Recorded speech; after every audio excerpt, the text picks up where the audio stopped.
Welcome to part 8 of the Kirby and the Forgotten Land playthrough. Continuing on with the Haunted House level of World 3. Hooray, World 3. Best visually distinct one in the game. Hooray. You sound very bored. No, I'm just holding back laughter from out of context moments. We are not going to describe that to the audience at all. Nope. No, sir. We'll leave them in the dark on that one. It's out of context for a reason. We'll leave him. Yeah, leave him in the What's dark. best about it? Exactly, yeah. Oh, man. Freaking... But hey, if we're gonna continue with horror stuff, Cameron hates roller coasters. I do. I hate roller coasters. Yeah. And I don't blame you. They are terrifying. The thing is like, I grew up watching Final Destination. And Final Destination 3, there is one that has to do with a roller coaster.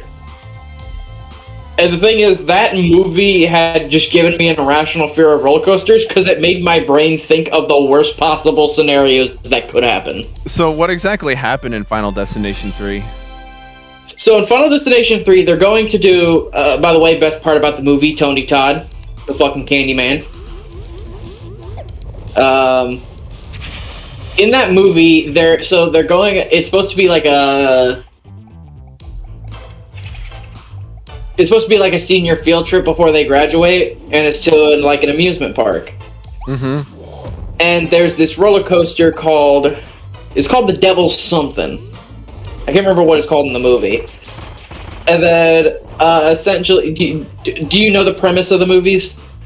No, actually, I don't. So, the entire premise of Final Destination is it's supposed to be kind of like... The entire sake of it is like a person sees a future event of them dying. They warn everybody about it, and they, in their way, they cheat or escape death. And then death tries to kill them for escaping death. Oh, okay. Huh. So that's the entire concept of those movies. Interesting. Yeah, and they're honestly decent movies. Until you get to after the third one, and then they kind of start. I mean, it happens with a whole bunch of those horror slasher movies that continue on for like 8 episodes. 8 episodes. I will at least give credit where it's due to Final Destination 5. At least they threw or it was either 5 or 6. I can't remember which one. They threw a curveball at the end of it. But the third one, is like the accident that is foreseen in the is like a roller coaster crash, and it has a bunch of people flying off, getting decapitated by poles. One person, I swear to God, like they straight up just get their entire body ripped in half. Holy shit! Yeah, and it for me, it's like neck injuries is what gets me. Oh. And so when I see someone get like decapitated in that movie, that's when I kind of like it started to have fear, because it was like, oh god, if that happened to me. And this time it was decapitation by roller coaster, yeah? Yeah. Oh, I see. So it's like that's kind of what sparked just that movie mixed with adding the fear of just not liking like decapitations and stuff. It just kind of did it for me. I'm like, I'm not going on any more roller coasters until you dickheads told me I had to. Oh yeah. It was twice even. Yeah. That had to be the first roller coaster I've ridden in over like 5 years. Well, I remember specifically. What was it? Our 8th grade field trip on the last day of school. I told you to like, come on, let's get on the roller coaster, and I kept insisting. Oh, it was. Yeah, I'm starting to remember this now. Yeah, I kept insisting that, come on, man, roller coasters aren't that bad. Fun fact, I had never been on a roller coaster in my life before at that point. Yeah.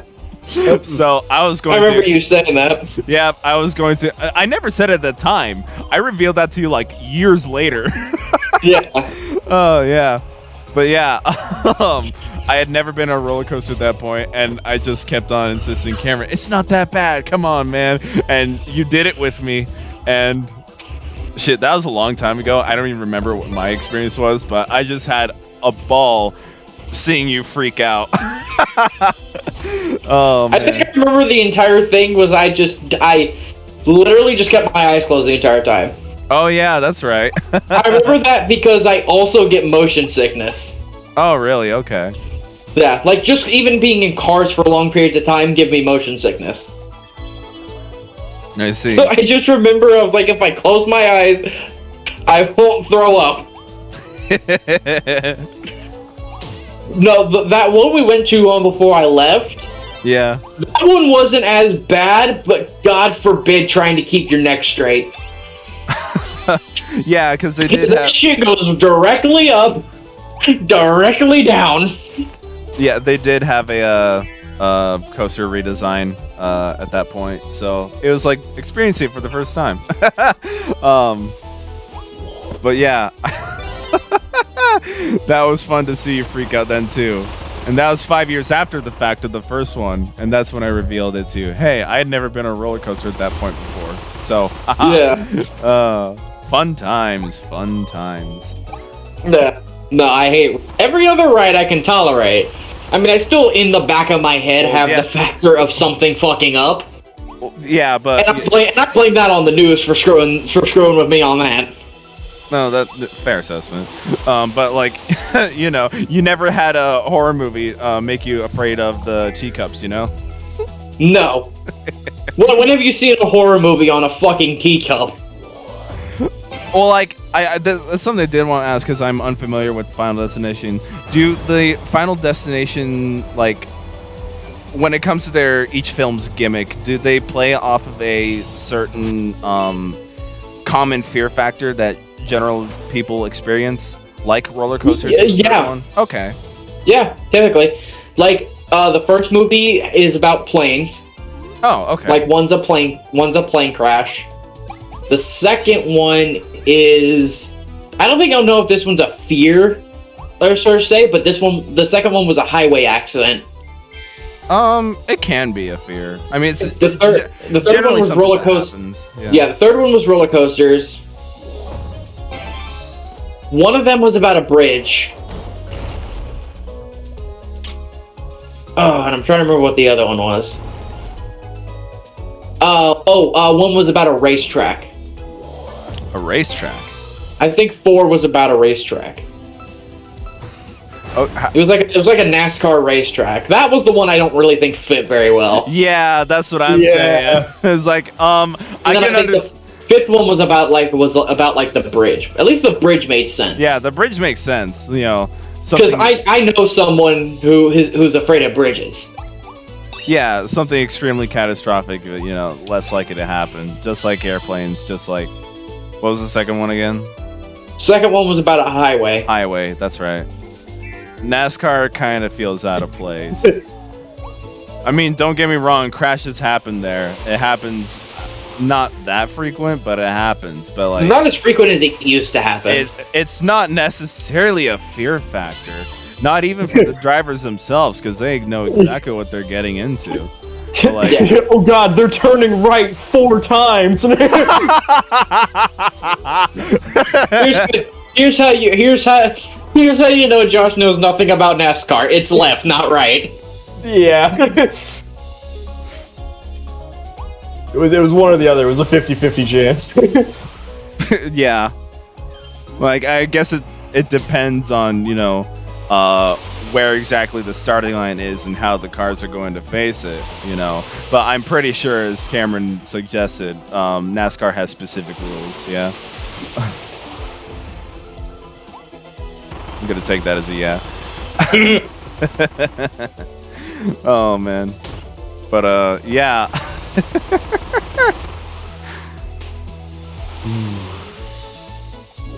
Oh yeah, I did want to say, in that little extra room that I was in with the race car and stuff. Speaking about NASCAR, LMAO. Yeah.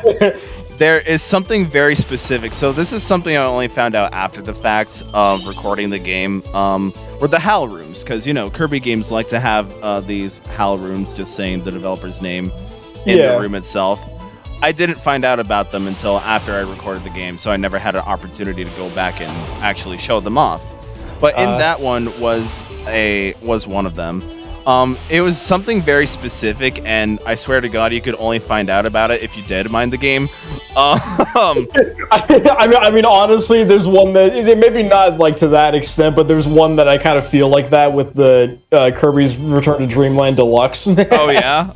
Yeah, because there's a newer one that they added specifically for the deluxe version. It's in like one of the last levels. There's a part where like the ceiling is like coming down on you, and you have to like try to get to the end of the like section to go to a doorway. But like if you wait until after everything is already collapsed and you sit there for like 5 minutes or something, the ceiling raises back up and you can go backwards and you find a HAL room like that. 5 minutes, holy shit. Okay. So yeah, I don't know if it's specifically that, but you have to like sit around waiting for several minutes for it to like come back up. It's kind of it's like who is sitting around AFK for 5 minutes and just came back and saw this. Like, yeah, so this game, that little racetrack thingy, has something similar to that.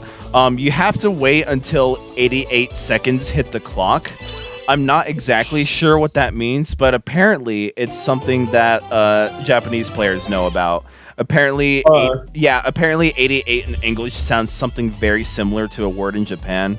So I'm not exactly sure what that is. Yeah, I'm not exactly sure what that is, but apparently if you cross the line at 88 seconds, that's how you discover it's a HAL room. So, weird, I don't know why. I swear to God, you'd only know that if you were a Japanese player, and /or you data mine the freaking game. Pretty much, yeah. Yeah. So, wild like that. There are only 3 HAL rooms in this game. So, technically, that would have been the second one. The first one, I think, was in level 1 or level 2. I just had to go beyond the end goal, the golden cage of Waddle Dees. There's a secret staircase. I didn't take it because I didn't know it was there. So, oops. Then the final one is in the final world of the game. And I forgot to show that one off, too, because, again, I didn't know about it. It's not something I'm actively looking for. It's kind of because I'm not exactly the biggest Kirby fan in the world. I've just played a handful of the games, and I enjoy them for what they are. And so it's something that kind of slips my mind, and then I just remember it after the fact. It's like, oh, hey, HAL rooms. That's a thing. Yeah.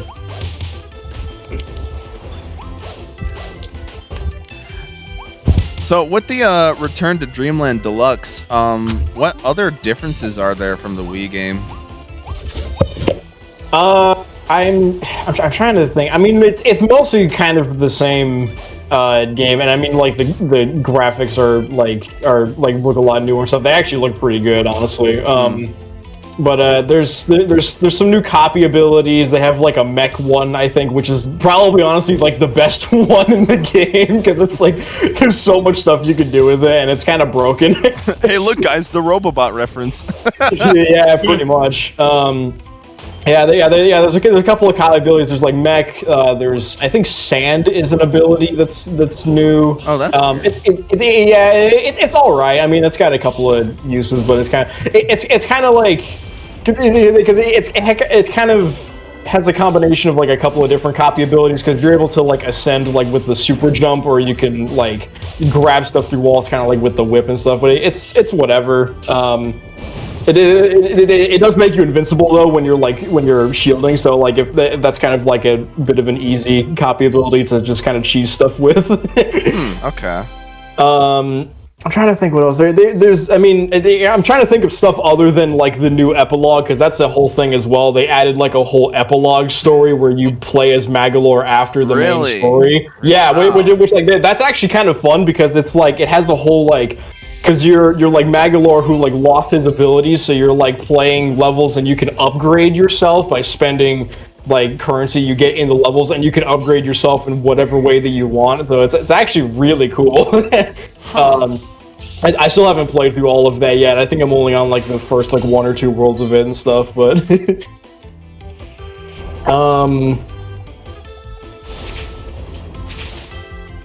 yeah, I'm trying to think. It's been a little bit since I played it. I've been kind of busy with other stuff. Yeah. Let's Return to Dreamland Deluxe.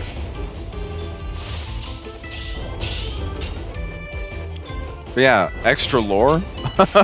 Yeah, pretty much. Yeah, that's fat. I wasn't expecting it.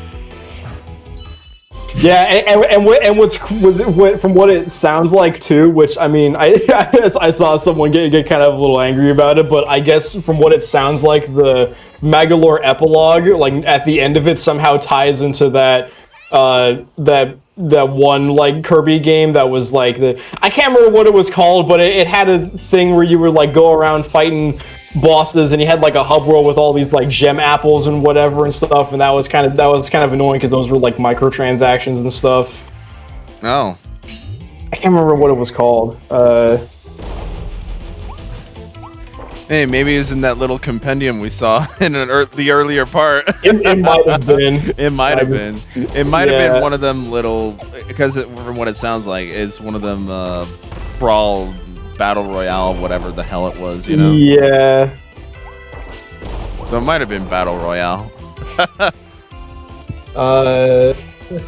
Super Kirby Clash. Yeah, I think that sounds like a spin-off Kirby game.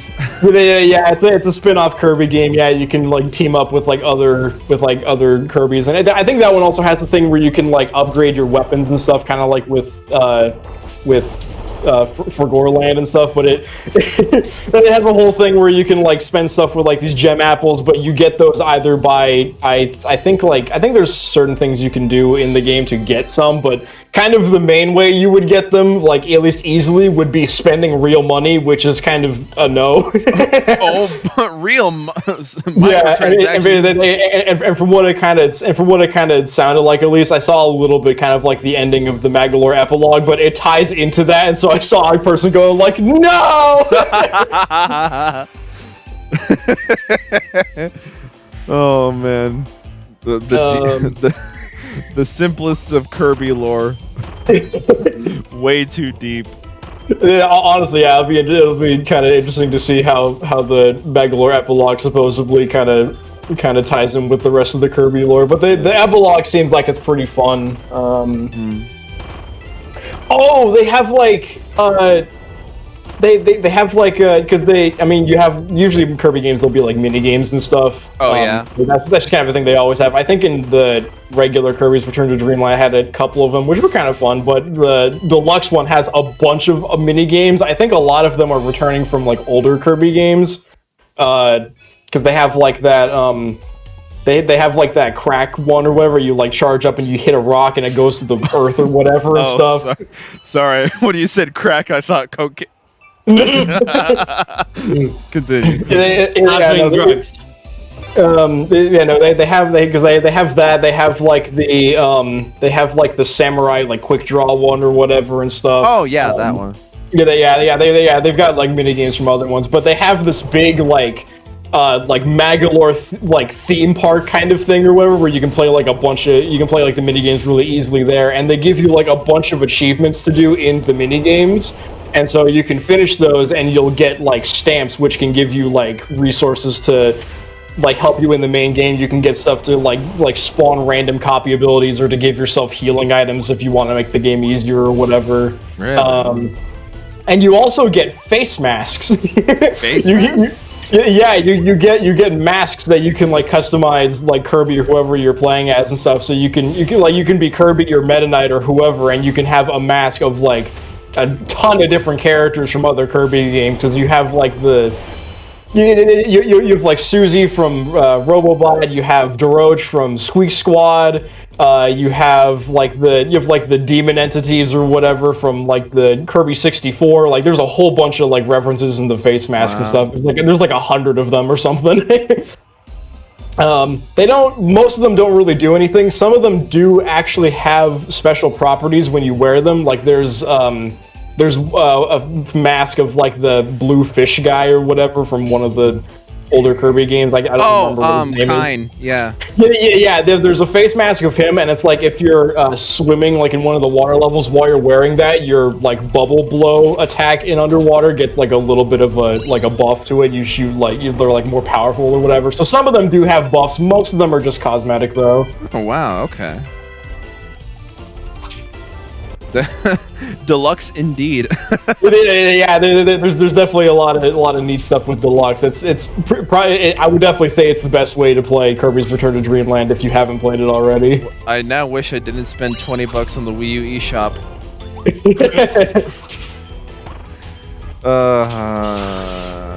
Yeah, I definitely had a lot of fun with that. I still need to go back and finish the Magolor epilogue because I really want to do that. Yeah, shoot. I really wish they didn't close down the Wii U and 3DS eShop. Oh, I really didn't. Like the in anticipation for both the eShops closing down, I spent a whole lot of money on games that I listen to the phrasing here, that I didn't want to play, that I might be interested in playing later in the future. You bought games that you figured you might be interested in. I might be interested in it later in the future. So, and yeah, that makes sense to me. There's a phrase for it. I think it's called panic buying. I think that's what it is. Yeah. I really wish they didn't close it down. So impulse buying. No, it's not. Would that be the? It's not exactly impulse buying, because impulse buying is just like you buy something, just like without a secondary thought. You know, panic buying means like something bad is going to happen, and so you want to get it as soon as possible. That's back in like the start of 2020. You remember all those toilet paper lines? Yeah. That's what's called panic buying. So that's basically what me, and I'm pretty sure I'm not the only one here, a lot of Nintendo fans were experiencing when the Wii U and 3DS eShop, the news of it got announced that it was shutting down. Yep. So I really wish they didn't put us in that situation, but whatever. Hey, it is what it is. I suppose it's better than emulating the 30-year-old Game Boy games and having Nintendo come arrest me. Nintendo only fine with emulation if it profits them. That's why they have Nintendo If they're the Online. ones doing it. Yeah. They're only fine with emulation if it profits them. And they're not even good at emulation. So they're like weird about it, at least historically, because even though I don't necessarily care for it, it's on my system. I'm gonna fucking play it, On the Wii U, NES, and N64 emulation looks weird. I know that. Like the color saturation for NES. Oh, and N64 yeah, I remember hearing something about that. Yeah, some of like the handheld games especially and stuff. I remember hearing something about it for like I think Game Boy Advance games had this too, where the color the color saturation's kind of weird on the Wii U. It doesn't look very. I think it's supposed to try to emulate like how it would have actually looked on like the Game Boy Advance like physically and stuff, but it just doesn't look good. Maybe, I don't know. I think like the handheld stuff is kind of they had specialized screens made for them, so it's not exactly, you can't exactly accommodate for that. But with the N64 NES stuff, they look dark as shit. The Super Nintendo stuff is fine. That runs fine on the Wii U, but everything else just ugh.